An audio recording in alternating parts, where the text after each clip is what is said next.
मेरे जिगरी दोस्तों, नमस्कार। दोस्तों, क्या आपको ऐसा नहीं लगता कि हम सब के बातचीत करने का एक प्रकार का ढर्रा सा बन गया है? हम लोगों के सोचने और समझने का एक पैटर्न सा बन गया है और लगातार हम अपने उसी पैटर्न का अनुसरण करते रहते हैं। न तो हमने कभी अपने सोचने के तरीके के बारे में विचार किया है, और चूंकि विचार नहीं किया है तो स्वाभाविक है कि उसमें परिवर्तन करने के बारे में हमने कभी कोई कदम उठाया ही नहीं। इसका नतीजा क्या हुआ? नतीजा ये हो रहा है कि हम अभी भी उसी तरह से सोच रहे हैं, उसी तरह से बातें करते हैं, उसी तरह से व्यवहार कर रहे हैं, उसी तरह से हम अपने काम कर रहे हैं जिस तरीके से हम शायद अब से 20 साल, 30 साल, 40 साल पहले करते रहे हैं। यह डिपेंड करता है हमारी अपनी उम्र पर। यानी कि हमारी जिंदगी के बहुत सी बातें, चाहे वो हमारे व्यवहार की हो, विचार की हो, कार्य प्रणालियों की हो, मुझे लगता है कि 25 साल की उम्र तक आते आते लगभग लगभग फाइनल हो चुकी होती है। हमारा एक सिस्टम बन चुका होता है और फिर बची हुई जो हमारी जिंदगी है, जो कतई कम महत्वपूर्ण नहीं है बल्कि ज्यादा महत्वपूर्ण है। देखिए, 25 साल की उम्र तक हम क्या करते हैं? हम चीजों के बारे में धारणाएं बनाते हैं, हम चीजों को सीखते हैं, अपने को ट्रेंड करते हैं, डिग्री लेते हैं या अनुभव प्राप्त करते हैं। सामान्यतया 25 साल के बाद फिर जो कुछ भी हमने अभी तक हासिल किया है उन्हें हम फिर उपयोग में लाते हैं और वही हमारी उपलब्धियों का कारण बनते हैं। तो मुश्किल ये होती है, जो मैंने महसूस किया है, कि 25 साल की उम्र तक जो कुछ भी हमने सीख समझ लिया है उसे हम कभी भी फिर बदलने की कोशिश नहीं करते। जबकि सच बात यह है कि इस दौर में हमने जो सीखा था वो अपने आप में सही हो सकता है, लेकिन चूंकि हमारे अंदर वो मेच्योरिटी नहीं थी, इसलिए हम उन सीखने की बातों को बहुत सही तरीके से ग्रहण नहीं कर पाए।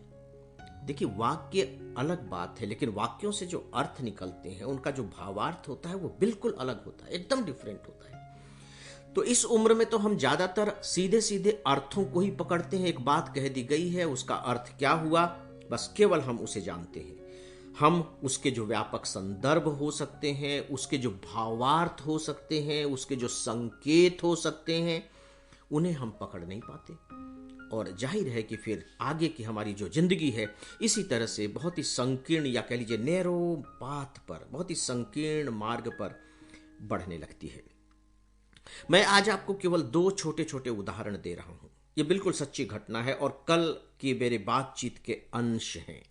इन पर आप सब विचार कीजिएगा। 2 दिनों के बाद आप सबसे मुलाकात होगी। आपके पास पर्याप्त समय है कि आप इन पर विचार करें, और विचार ये इस रूप में न करें कि किसी और के साथ बातचीत हो रही थी तो उसने ऐसा कहा।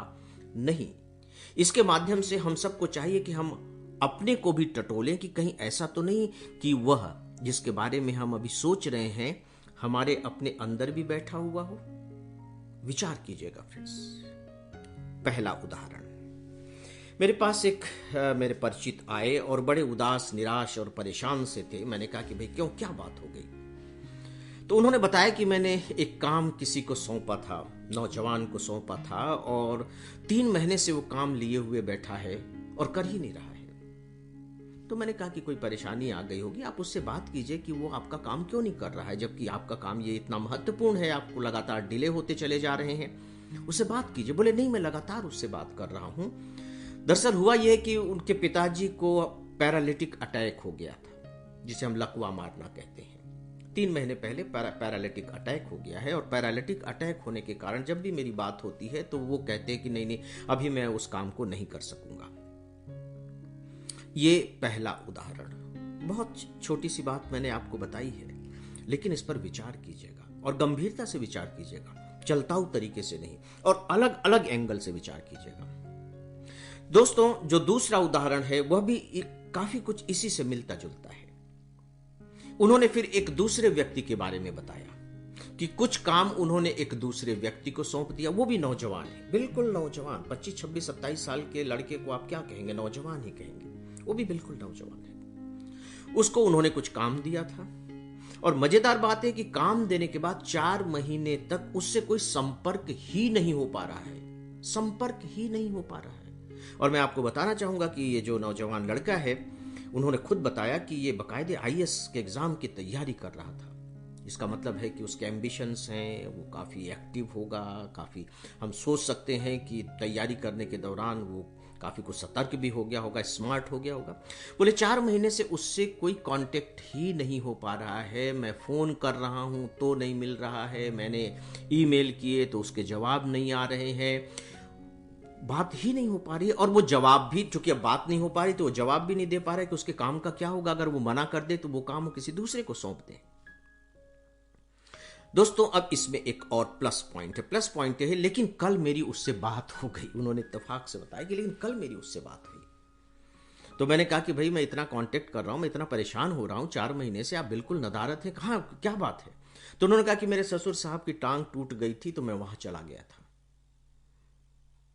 अब आप देखिए, फोन पर बात नहीं हो रही या ईमेल पर बात नहीं हो रही, ससुर साहब की टांग टूट गई थी, वो वहां चले गए थे। ये एक दूसरी घटना है। दोस्तों, गंभीरता से इस पर विचार कीजिएगा, ऊपरी तौर पर नहीं, सतही तौर पर नहीं। सतही तौर पर आप विचार करेंगे तो इससे कुछ भी हासिल नहीं हो पाएगा। गंभीरता से विचार कीजिएगा, आपको बहुत महत्वपूर्ण मोती हाथ लगेंगे, मैं दावे के साथ कह सकता हूं। तो क्या अब मुझे आप सबसे इजाजत नहीं ले लेनी चाहिए? माफी चाहूंगा कि मैंने विचार करने के लिए आप लोगों को कुछ होमवर्क जैसा दे दिया है, लेकिन जब आप सोचेंगे तो आपको मजा आएगा। तो दोस्तों, अब मुझे इजाजत दें। 2 दिनों के बाद आप सबसे फिर मुलाकात होगी। मेरा अभिवादन स्वीकार करें। नमस्कार।